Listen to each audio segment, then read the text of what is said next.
respected brothers and sisters in Islam. Uh, Dr. Ahmad Farouk, I want to thank you for inviting me, and the organizers, Ihsan Shawahid. I'll probably build on a lot of what Professor Chandra Muzaffar said yesterday regarding the concerns.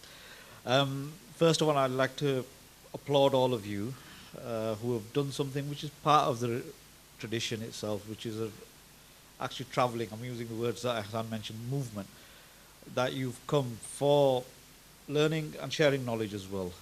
One of the early Imams, Shabbir, the Tabi'in, said, لو سافر رجل من أقصى المدينة إلى أقصى الشام ليسمع كلمة حكمة ما رأيت أن سفره ضاع. Like if someone were to travel from the furthest regions of Medina, or Yemen actually, sorry, from the Yemen to Syria, that was the early phase of Islamic, if you like, the empire at the time. And just to hear one word of wisdom, I don't think this journey is in vain. I hope that's the case for me. I've come from quite a distance. Many of you have come from different countries as well. So a bit of a disclaimer before we start is yesterday the professor spoke about a type of intellectual maturity, of political maturity that we as a qawm, as an ummah, we need. So the word reform itself, it scares many Muslims, and part of that is due to really colonization is one of the reasons. Before, the Muslims were quite confident in taking knowledge from elsewhere, right? And largely because they were from peoples who have either long gone or those who were from conquered territories, if you like. Now, much of our knowledge is from cultures that have actually dominated us, right? And how do you actually convince ourselves to take knowledge from those who have, our conferences are certain languages that are not, if you like, languages which were traditionally the languages of ummatic speech. So English, French, and some of the other languages as well. So the word reform itself, and also the word we put here, critical. Criticality, soon as we hear that word, it usually scares people, because criticality sounds like, well, critical Muslim studies, does that mean these Muslims are criticizing Islam? What does the word criticality mean? The best way of understanding it is this word. Not part of the plan, but anyway. Right. Yeah. Right. So there's a famous tradition of the hadith of the Prophet about the religion being good counsel, nasiha. Can everyone see the screen? Okay.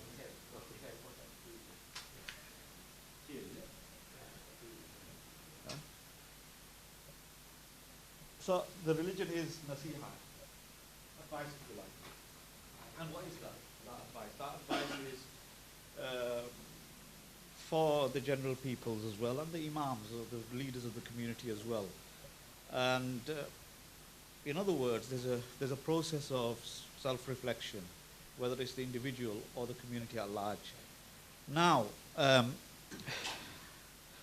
when we speak of reform as well, we're using vocabulary which is, what's that?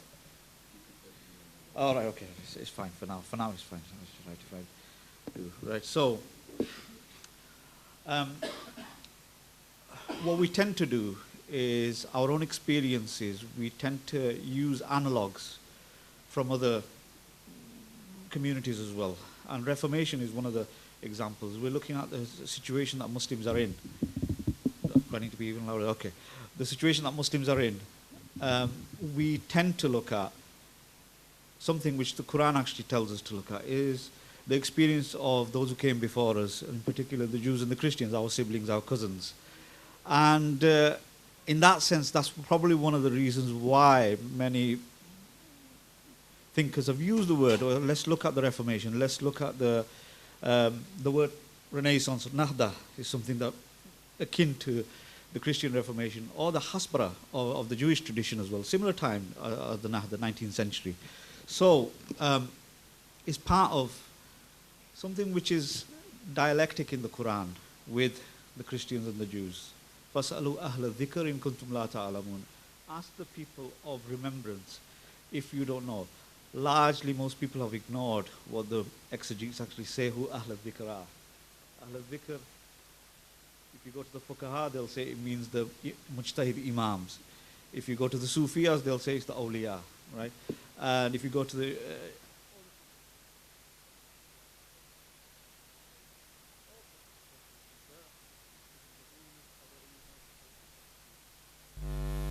scholars of the Torah and Injil, the scholars of the Torah and the Evangels, the Gospels, because of the fact that we share a common destiny with the Ahl al-Kitab. So let's look at what we've got first, the word reform itself. Sorry, I'll have to use this. So I'll say reformation in Islam rather than reformation of Islam, without it being too much of a cliche, right? So I'm going to read this statement out from Marcel Gaucher in his book, what is it again? The Disenchantment of Religion, right? So the necessity to rigidly regulate a body of doctrine against open-ended interpretation also legitimated an uncompromisingly personal understanding of the divine will. The difference from Islam is glaringly obvious. He's speaking about why there was no reformation in Islam. And partly it's because it's structural. The Quran's revelation is itself literal and indisputable presence of the transcendent in immanence, and thus dispense with interpreters. In other words, most of the philosophical traditions in Islam argue that the Quran is literal in the sense that al-aslu fil kalam al-haqiqa, the principle in speech itself that it should be insofar as it means that it's accessible, not as literalism as we understand in our harfiya and other words that people use. What does that mean? Well, if we say it was allegorical, then we would have needed interpreters for them. We would need the clergy. And one thing in the Islamic tradition you don't have at the time of the Prophet, including the Prophet himself, is a priesthood, right? Jesus was a rabbi. He's someone part of the Knesset. He's part of, if you like, the synagogue tradition. The Prophet Muhammad wasn't part of any priestly class. Now, neither would the ulama, as we understand now, were the ahbar and the ruhban. They were not the priests or the rabbis or the monks of the Jewish and the Christian traditions. So it meant that we all sort of have an access to the Quran. Some parts which only Allah knows, and other parts that you have some understanding of. So lest it succumb to uncertainties of the internal judgment, to an outbreak of subjective values. And then he just shortens the whole thing. No clergy, no reformation. And now, that being said, first of all, it's a bit of an overstatement from him because there are so many different subjective views within the Muslim tradition regarding the Quran. There's so many different schools of exegesis. However, he's right about the fact that there was no clergy as such. I myself, anybody can actually become a sheikh or a sheikha. You don't need necessarily a vocation or a calling from God as such. Even the principles of ijazah and all these other things are not canonized. There's no, the Makkah isn't a mosque in the sense that the Vatican is a church. Right, so in that sense, there wasn't a reformation, but the principle of reform itself. Islam has always been reforming itself. It's always been, in a sense, a liberation theology, in a sense, that included both scholars and lay people as well. Right. So let's see some of the words pertaining to what we can understand as reform. The key thing here is what traditionally many of our philosophers, philologists, and theologians said: Al-ibratu bil musammayat, la bil asma. The crux of the matter is in, as Shakespeare would say, a rose by any other name would smell as sweet. It's actually the essence of the meaning itself, and not the word that we use. So whatever we want reform to mean is something which we can collectively agree or disagree with. And we find this in the Hadith tradition. So the traditions. The first one is on Ijtihad. When the Prophet asked Mu'adh ibn Jabal, he sent him to Yemen with some advice as well. He said, Yasiru wala tu'asiru. Make things easy for people, don't make their lives hard. And he said, how would you adjudicate if some sort of mitigation, some sort of contingency would occur, some problem? So Mu'adh argued, by the Book of Allah. Right? At that point, revelation is still obviously ongoing. And then if you don't find it in the Book of Allah, then he says, by the custom of the Prophet. Right? Not, as we understand it now, the hadith traditions or the books, because it's still a living tradition. And if it's not my practice, how would you judge? And then he says, Ajtahidu bi ra'i. I'll use my own reasoning. In the broadest sense, we can say this is qiyas or analogy. Kitabullah, Sunnat Rasulullah, qiyas, and then other things, ijma, and the rest of it. So qiyas in the broadest sense is ijtihad. Right, that's the first hadith on ijtihad itself. This is the famous tradition about the ghuraba, near the end of days as well. This is part of one of those eschatological hadiths, the hadith of Akhir Zaman, is the ghuraba, the strangers. And so the hadith says, Bada al-Islamu ghariba wa sayaudu kama bada ghariban. Right? So Islam began as a strange phenomenon and it'll return as a strange phenomenon. So even if we want to use these words, it's something people find strange. Well, why are we talking about reform and other such controversial issues? And it says, Fatuba lil ghuraba. So this is a part, sometimes people don't continue reading, just the Tuba lil ghuraba, glad tidings to those who are the strangers. And who are those? Hum alladhina yuslihuna ma afsadahu an-nasu min ba'di min sunnati. They're the people who, the word here is yuslihuna. They fix things, they rectify things which people have corrupted from my tradition, min sunnati, in the broadest sense, how we want to understand what sunnah is, after me. Right. So that's one of the words, is Islah. Another word we find in the hadith traditions is, and this is one hadith that you find in all of the different sects in Islam. You find it in the Sunni tradition, in the 12 Shia tradition, the Zaydis as well have this hadith tradition, word for word, and also the Ibadis as well. Is يحمل هذا العلم من كل خلف عدوله. This knowledge is carried by every generation, the most upright of them. And who are they? The yanfawna anhu ta'wil al-tahrif al-ghalin. They negate the interpolation of the extremists. The word ghulu is used there.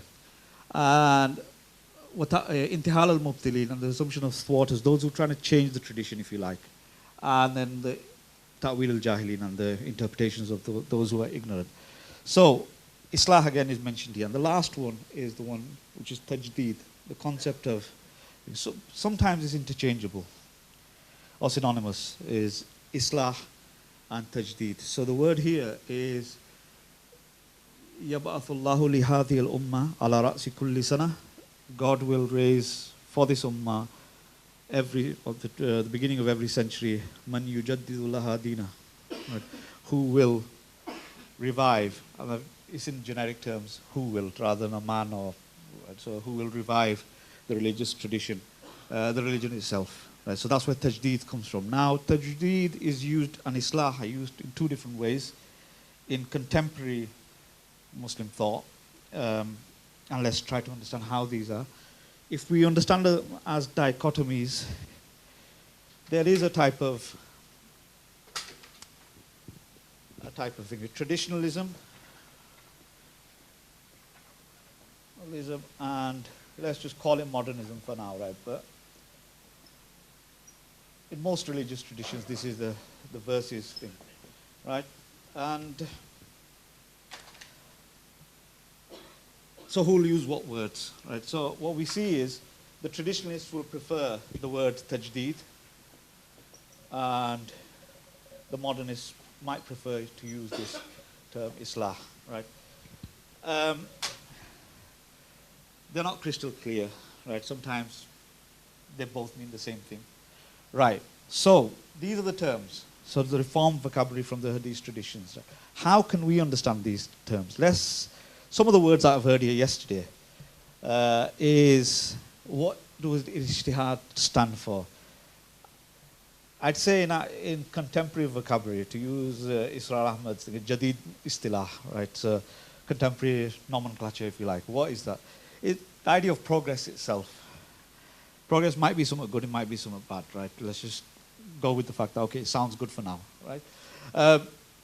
Islah, so Islah, we said, really, at least from the Hadith traditions, it's got the concept of what?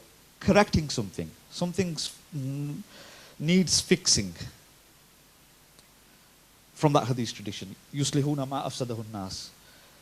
And then the Tajdid, which I'd say is, to a extent, reviving or keeping something as it is, insofar as some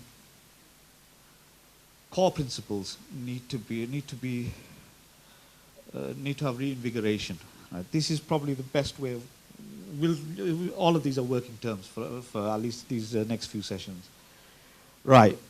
Let's see how we put this in with the rest of what we have. Okay. Now, I'm not going to go through all of this, right? But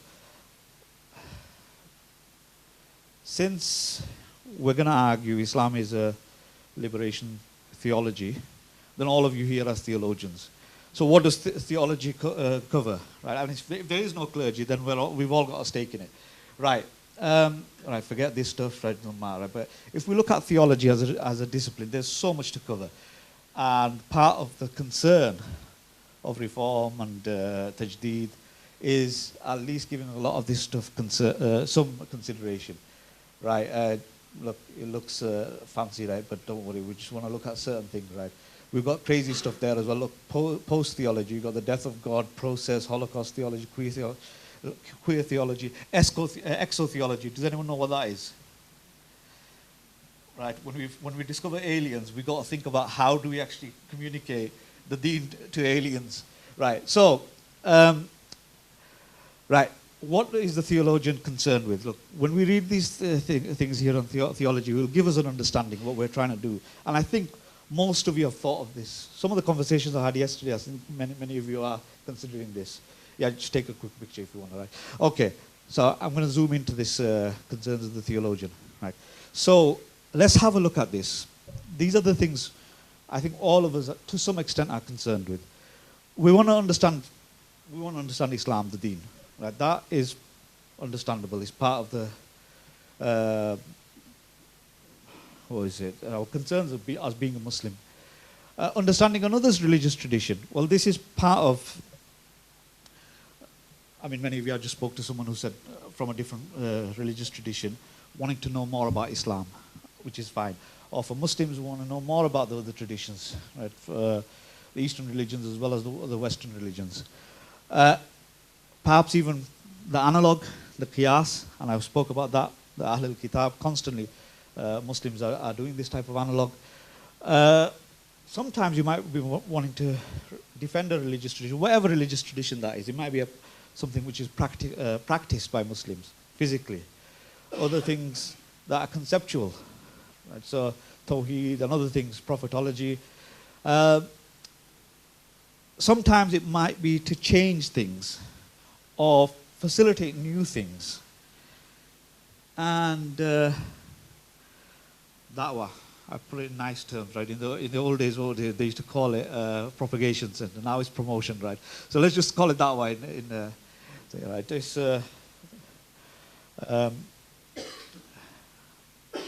right, understanding the present. There's a move now, because of the efforts from the 19th century to now, of a new type of fiqh al-waqi, the jurisprudence of understanding reality itself, right? It may be a bit existential, but it's fine. It's something that can work. Interpreting the world is probably part of that. Exploring the nature of, I mean, interpreting the world is something more to do with that disparity or that dichotomy between the sacred and the profane, the secular and the religious in that sense. That's how we'd probably understand that. really, theology is speaking about God. So ultimately, we're trying to understand Allah, Allah's kalam, if you like. And then other times, challenging a religious tradition. That's part of the Reformed tradition as well. Some things in the religious tradition. All of these things, any reform, any scholar, any activist any of the past in Islamic history, right from the early days, was a reformer under this type of definition. Right? So this is just generic theology as such, right? This is what we're interested in. Right. Right. So what would a Muslim reformer, why, if we argue that from the verse of the Quran that today I've perfected you for your religion, why would we need to reform and have people reformed in the past? Well, these are the concerns of the medieval theologians when they argued, look, we need to fix some of this stuff. So the first was they argued, tanattu'at al-mutakallimin. Ihsan, could I ask for conversations afterwards or later or now? Well, okay, let's look at this. This is one of the tanattu'at al-mutakallimin, the wrangling of the theologians. Right, there was this joke in the subcontinent that if you put two Maulvis together under a roof, right, in the morning one will read the other's janazah, right? I'm sure you've heard of this right. So then you've got the takallufat al-fuqaha, right, the constrictions of the jurists. So the first lot are confusing us, if you like. If we're the lay people, right, you're confusing us, right, you mullahs, right, you're saying this is wrong and that's right.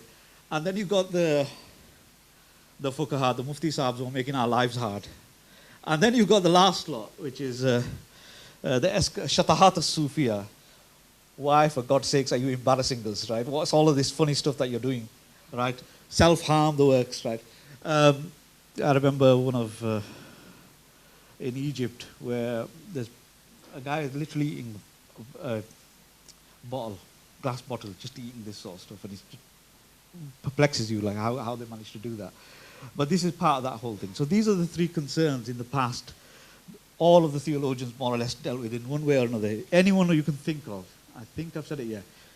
Any name you can think of, right, they dealt with these things. So if you think of al-Ghazali, number 3 was something he thought about. Ibn Taymiyyah, number 3, he thought of this sort of stuff. Rumi, perhaps number 2, why making things hard. Number 1, Ibn Sina, Ibn Rushd, many of the others. Right? It's these sort of things that they thought of in the past. Now, 2 reformers I thought of, that they are thinking of these things as well. And they thought in very creative ways that others wouldn't have. I've used let's say, broadly in philosophy, Ibn Rushd. His commentaries on the Republic of Plato haven't been translated or studied properly. And it'd be interesting what he'd think of these ideas, the idea of the Republic, of the Greek Republic itself. Rabia al-Adawiyya, she's one of the saints of the Ummah, but her approach to Sufism very different, right? It could be because of her gender and the way she's approached it. Unlike both al-Ghazali, Ibn Taymiyyah, Ibn Arabi, or many of the others, she actually goes beyond the whole hope and fear dichotomy. She says something like this: Ya Allah, if I worship you out of fear of Jahannam, then throw me in Jahannam. If I worship you out of love for paradise, then deny me paradise. Sounds very controversial and very nihilistic. But it's a type of theology, a type of approach, a type of devotion to God, which is very different from, if you like, the stick and carrot approach of many of the theologians of the past. Right, so really you can't think of any scholar in history. Why is it we know these names? Is because they were controversial, because they made certain changes. Right.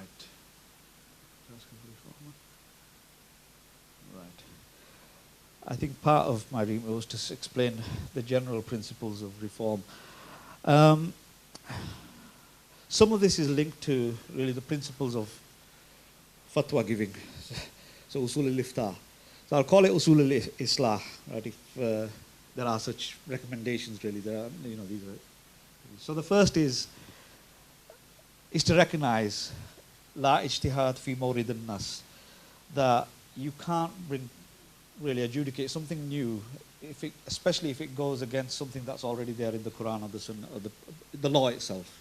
That's one of the key things, right? Where there isn't, obviously, that's where new knowledge is needed. In the broadest sense, Allah is the lawgiver, but also the Prophet, because the Prophet speaks revelation.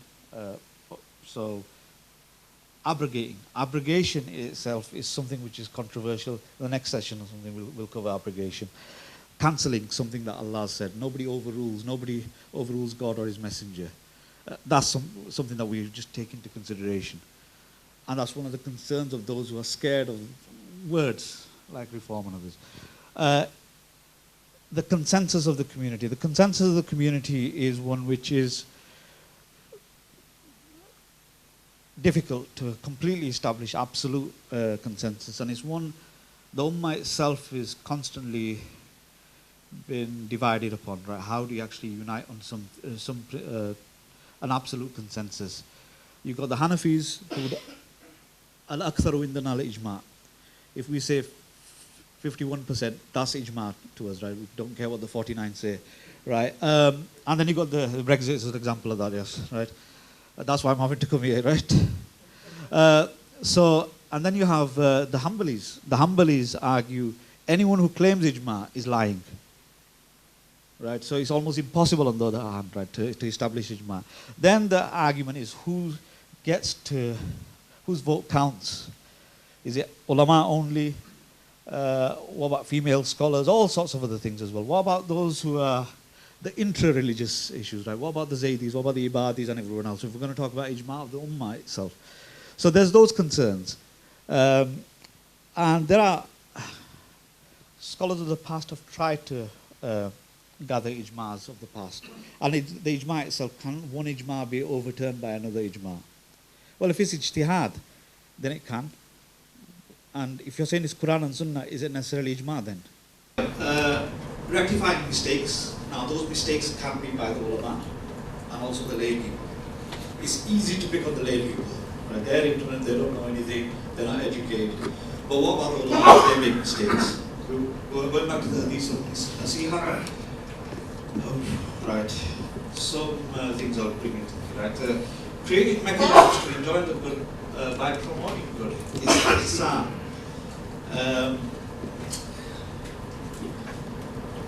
I'll clarify this term in a bit. We'll look at the following slides. Imposing a mechanism to forbid evil by blocking the means to that evil. So some of the certain terms. This is something that we should consider, is that whatever solutions we might offer today might not be relevant next year.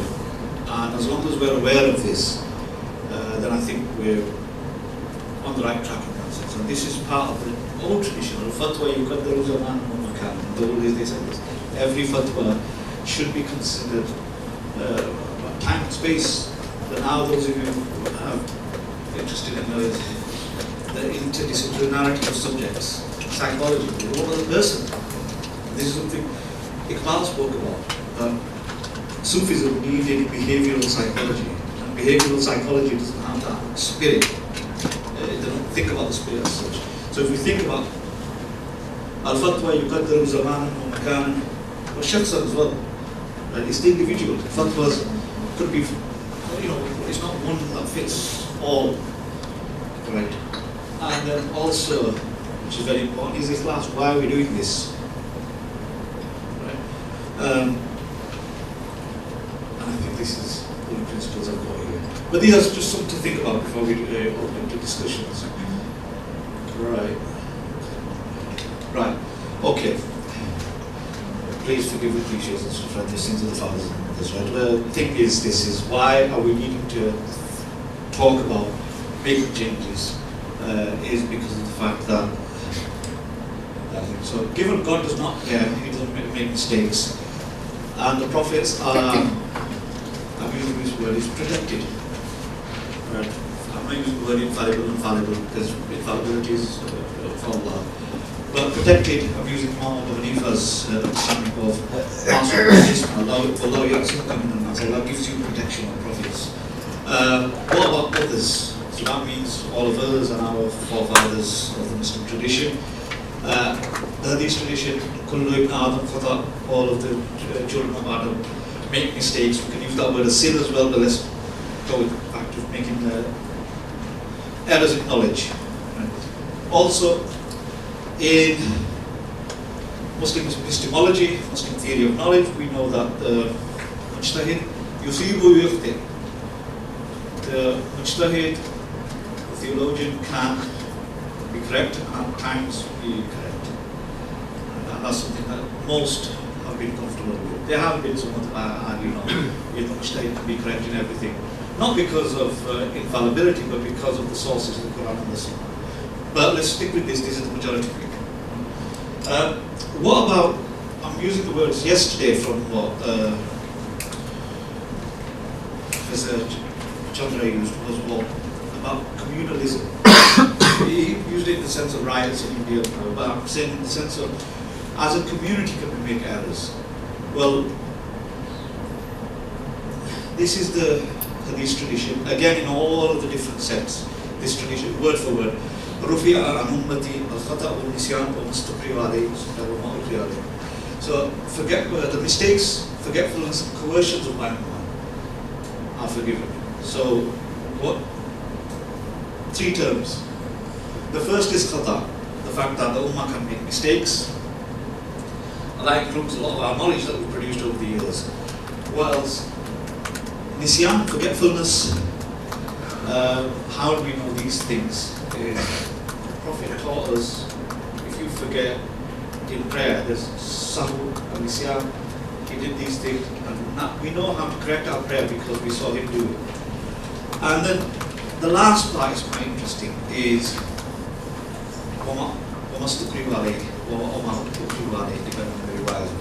is what the ummah has been coerced. Who will coerce the ummah? So you could say the Minas and all this, the elite, but also the ulama. Then where do you get your knowledge?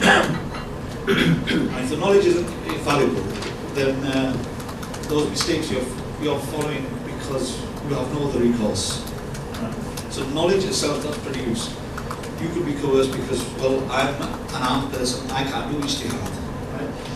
In fact, that's how it's argued by the different sects. Why do you think the Shias are wrong? Well, the Shias are okay with this, the Imams are bad.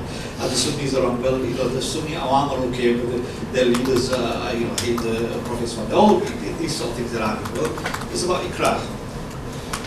Right, so, if we use the word reform in the Renaissance sense, the Hasbara sense, have scholars of the past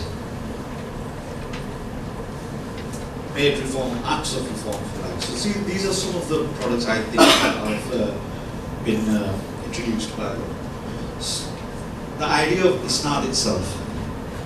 If there's no way that we could have said the Prophet said this, if we didn't invent the Isnad itself, right?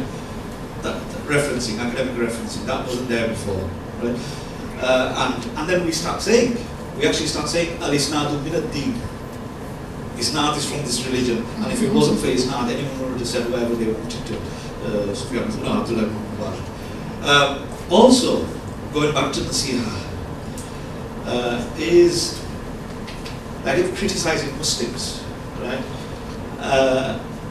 There was a whole science invented, the Hadith science is invented. What was that? It's criticizing people for sometimes their piety, sometimes their memory, and their credentials. But to this day, we've got whole biographical dictionaries of people, right? And they've got descendants to this day as well, right? That we have this stuff, right? Okay, so that was invented as well. Knowledge. So the hadiths and other traditions were not written down, and then they use this word tadween. And in fact, Imam Zuhri said that we didn't write hadiths. How like these the Umrah, these Amirs, they actually compelled us to write down the knowledge. It was supposed to be a living tradition. Right. In worship, the different daily awrad, azkar, and other things as well, ijtimai, zikr, azkar, reading together, raising your hands in dua, after prayer, all of these things slowly came into being because of these type of reform movements. The idea of Sufi tariqas. Why have a tariqah? Why do you need a tariqah? This is, I've got thousands of tariqahs as a result of this type of acts of reform, if you like. The bay'ah, right? The bay'ah, as we understand it, is to Allah and His Messenger, right? And this is something in other sectarian traditions. The bay'ah is to the Imam al-Mahdi, to say, right? So what about the bay'ah right now? In this country, in Pakistan, for example, or anywhere else, right? Now what you have is, if that is the bay'ah, then what about the bay'ah that you have to Naqshbandi Sheikh, or Rifa'i Sheikh, or even Haraka, Jamaat Islami, or Ikhwan Muslimin, and you have a bay'ah, those traditions as well. This is an extra bay'ah. They call it bay'ah al-taqwa, right? So again, this is something that's, I want you to introduced, rather invented. Right, so you can see that there was creative ways of producing this type of knowledge. Although this is, I'm using Hegel's language, thesis, antithesis, synthesis, sorry. Right, so thesis, an idea, antithesis, an opposing idea, and synthesis is amalgamating the two. I remember Sheikh Salim Adoud speaking of Mubarakpuri. Mubarakpuri commented on the Tirmidhi, one of the Hadith traditions, Tuhfat al-Ahwadi, right? Someone asked him, Sheikh Salim Adoud, one of my teachers, great Maliki Faqih from Mauritania, and they asked him, Sheikh, what do you think of this commentary? He just says, he was comparing it with Qadi Abu Bakr ibn al-Arabi's Aridat al-Akhwadi. He says he didn't bring anything new. Now look, those of you who are in academia, you understand what this means. If you're in music, or you understand creativity. And that's the same thing he's saying, nothing new there. And that's how we understand what Ijtihad is, new knowledge. So let's look at this Hegelian thesis, antithesis, synthesis. This is really how we understand what Ijtihad is in our tradition. So if you have got an idea, call it thesis one. So you've posited this idea. How do you test the veracity of this idea, of this theory? Is that you need something to disprove it. And this is scientific method. So you've got an antithesis one. Right? Now, if it disproves the theory, then your theory is wrong. But if you can amalgamate it, then you've got a new synthesis. And that synthesis itself becomes a new theory, or new thesis, thesis 2, Ijtihad 2. That Ijtihad then is for a new situation and might need to be disproved. And that is antithesis 2. And then these two, if it can be reconciled, will become a synthesis 2. A synthesis 2 will become a thesis 3, another new Ijtihad. That Ijtihad will need a counter Ijtihad, which is what? Antithesis 3. And then you've got a new synthesis, and could probably carry on forever in that sense. This is the production of knowledge. This is why you had hundreds of madahib in the legal tradition, and obviously in the Sufi traditions there was no limit to the tariqas that we have. It's only because the politics of law that it was curtailed in a sense, and contained. So this is, think of this as the Ijtihad process itself. Right. Okay, now going back to that initial disclaimer, one of the arguments against reform is what? Bid'ah. Yeah? Right, okay, we'll do it if we're comfortable with that. So, where does bid'ah come from? Now, the easiest answer is shaitan, right? But let's have a think of this properly, because you know the devil tends to advocate for himself quite well. But let's look at this. So first of all, the Sharia itself. Let's think of the sources of the Sharia. We generally say Qur'an, Sunna, Ijma, Qiyas, those four that Shafi articulated. Qur'an, Sunna, Naql, according to others, Ibn Hazm. But, and the Shia, the Jafris say the same, the Ibadis say the same as well.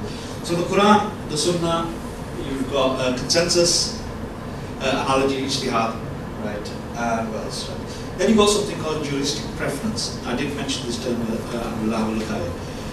Istihsan. Literally you're proving something, thinking something is good. You've also got maslaha, public interest, pro bono, popular, for the benefit of the people. You've also got something that was already there, presumption of continuity, innocence until proven guilty. Custom of common law. What else? The fatwa of the companions, their fatwas, their ijtihad as well. Previous law, the Torah and the Gospels as well, these laws are there as well. A lot of the hudud are from there.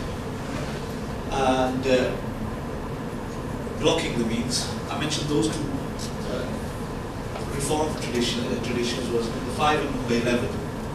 Right, so what you have is the agreed upon ones are these four.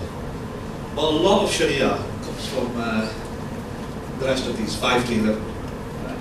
So these are the disagreed upon principles. I'm saying the disagreed upon is because if I say something has been produced from juristic preference, someone else will say, well, this is wrong. And if I block the means of something which is good, then you say this is wrong because you're really making the deen hard. So what we have from here is some of these are scriptural. These are what Allah and His Messenger have said. And some of these are basically the products of our reason, ijtihad. Right, so you can say ijtihad itself, juristic preference is the concept of a good bid'ah hasana. Right?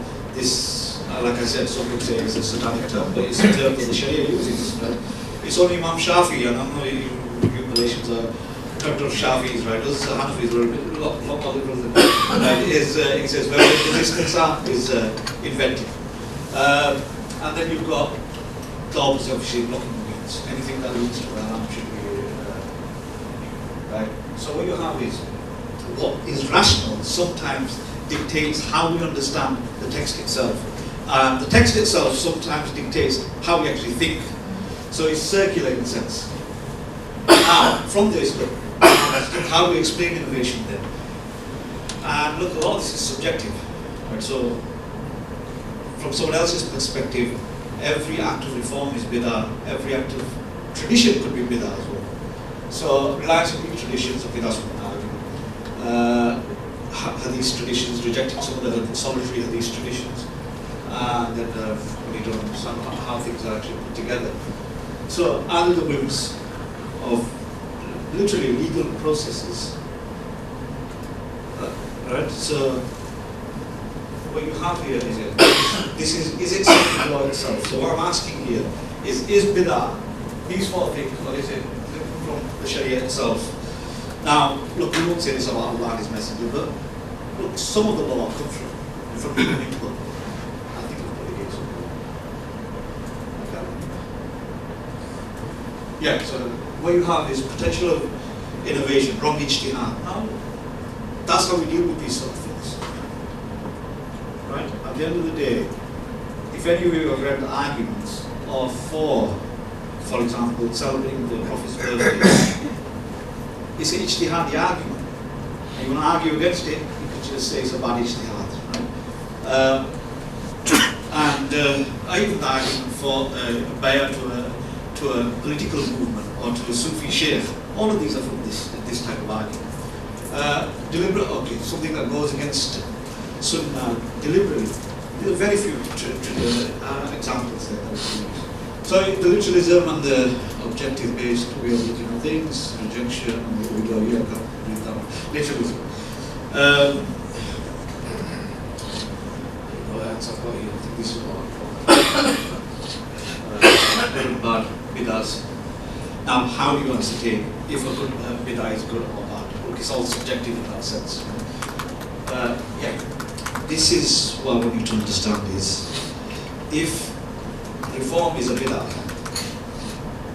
then bid'ah itself is a product of Sharia. Right?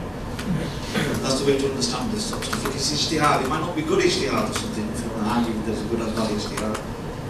Because if even bad ijtihad is still ijtihad, and you're still rewarded. Whims and desires is obviously outside the remit of this. So,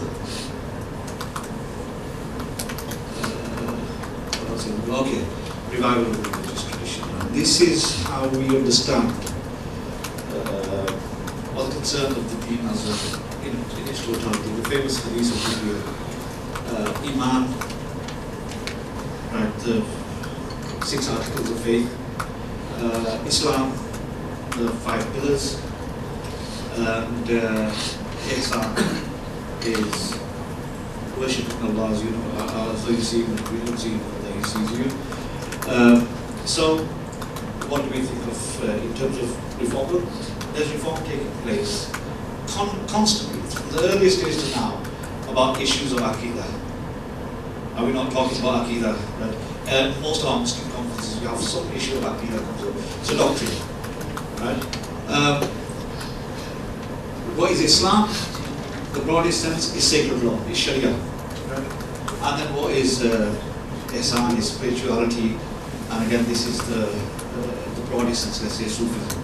So what you have is part of where we got our knowledge from in the past. Look, a lot of this, and there's no shame in this. Right?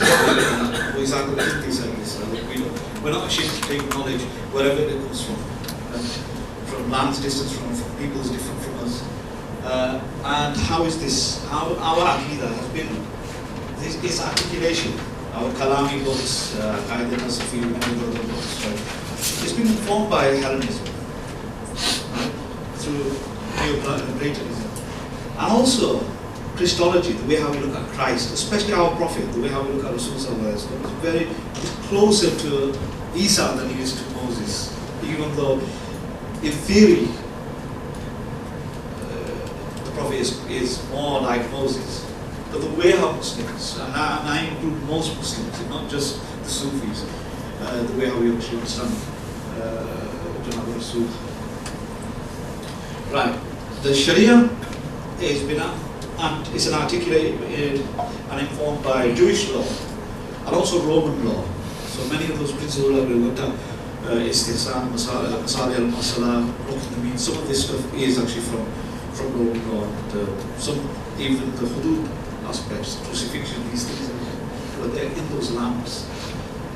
And then spirituality is largely Buddhist, but some Vedic as well, some Indian tradition as well. Where from the same place where a lot of the Kalam tradition comes from is Uzbekistan, that region. Buddhism was very strong there, so Maturidi Kalam, as well as that type of spirituality.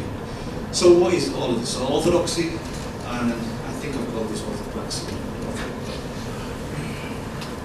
These are borrowed terms as well. They're useful, but they have their limitations. Orthodoxy. These are foreign terms anyway. But what is all of this? Is you could put activism. Religiosity is the broadest term, but activism as well involved in this is a conflict. It's the khair of take whatever you come from. The wisdom is the lost property of the believer. I think the next one is the conclusion. Right here. Controversial means to reform. So for the early Islamic traditions, you can see some of the things that we have. I mean, if we talk about yesterday, Dr. Ahmad Farouk used the word Salafiyya al-Aqlaniyya, and it's good that he qualified with this, right? And the reason why is because of the negativity of the term Salafiyya now. really in the 90s became the APACs and so on. When the term in the 19th century, Dato, Rashid Rida, many of the thinkers used this term. They used it in the sense of, if we think of reform, really look at the early generations. The early generations, there's something inspirational, something free at that time. That's the way how it was looked at. So the Salafi al-Akhwani. But there is a literalism as well, right? And that one was the one that saw conformism to madhabs as a type of degeneration, right? They may not be right in some of this stuff, right? So that's the way how they looked at it as a problem and then fighting this. And that was a reform in the sense that we don't need these madhabs anymore. The opposite is conformism to madhabs. Non-conformism, sorry. So conformism to madhab, the idea that you have to follow a madhab, that in itself was an idea that was pushed forward. So at that point, there's no dalil to say you have to follow Abu Hanifa, Malik, Shafi, or anybody for that matter. And then non-conformism. So now, being a follower of Abu Hanifa, Shafi, Ahmad becomes a bid'ah in itself. So it's a bid'ah to follow and a bid'ah not to follow, right? But they're all reform moves. Synthesizing Hellenism, Greek thought with Tawhid. So the first philosophers, Ishaq al-Kindi, Farabi, and many of the others, they're doing the thesis, antithesis, synthesis stuff, so they synthesize that. That in itself was considered bad. Then, if we want to say orthodox terms, Kalam, which is the result of that synthesis, they try to synthesize this is the new synthesis too. Kalam with Sunnah or literalism, or traditional literalism. Right. The idea of mixing and matching, talfiq, when it's difficult to conform to a school, then you look at the other madhabs. So many a time the Hanafis borrowed fatwas from the Shafis and vice versa, and many other madhabs as well. Right. That's talfiq was something in the 7th Islamic century. Right. It was by scholars because it was untenable to completely follow a madhab all the time. Claiming consensus against something, that in itself was a mechanism. The Hanbalis claiming the lack of the consensus or something, just don't claim each man. Why? Because somebody may disagree with this. This is Imam Ahmad. The Taraweeh prayer. An example of the Taraweeh prayer. First of all, if I'm not wrong, it's only really the Sunni traditions that consider Taraweeh. I know the Ibadis and the 12ers and others, they consider it an innovation. Now, why am I talking about Taraweeh is the fact that it's differed upon even within the Sunni tradition. 8 rakats, 20 rakats, 36 rakats, there's also 40 rakats as well. Right? That's a rare one, 40 rakats. Is it to be practiced in, I think about 40.